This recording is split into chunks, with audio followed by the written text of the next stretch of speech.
La bénédiction de Dieu peut être comparée à un oiseau volant hors d'une pièce et que vous essayez de faire entrer.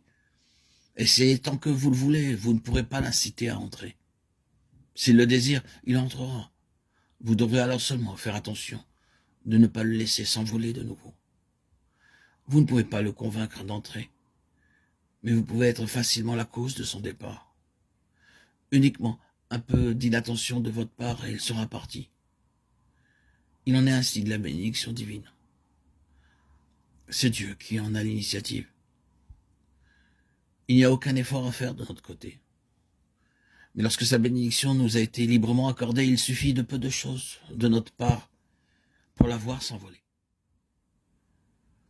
Au cours de ces 2 ou 3 années passées, j'ai vu survenir cela parmi nous. Un collaborateur a eu quelques mots avec un autre collaborateur.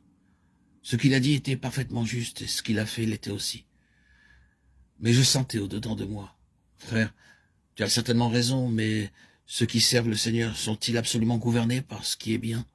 Est-ce bien ou le mal qui doit déterminer notre service pour le Seigneur ou est-ce sa bénédiction?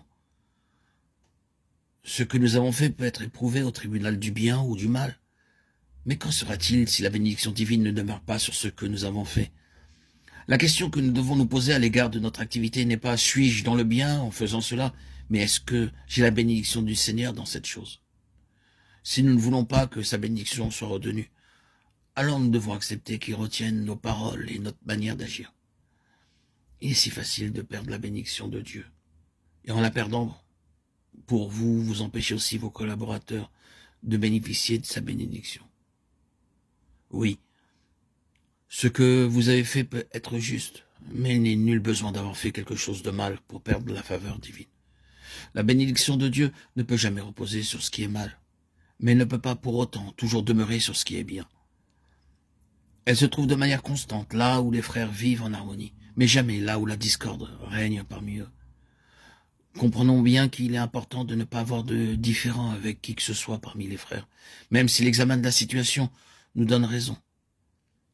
Frères, permettez-moi de vous avertir solennellement de faire attention à vos paroles. Évitez les critiques à tout prix.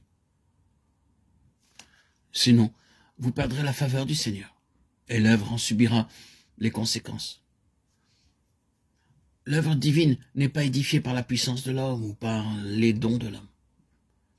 Elle s'édifie par la bénédiction divine. Si nous perdons la bénédiction divine, nous perdons alors tout le reste.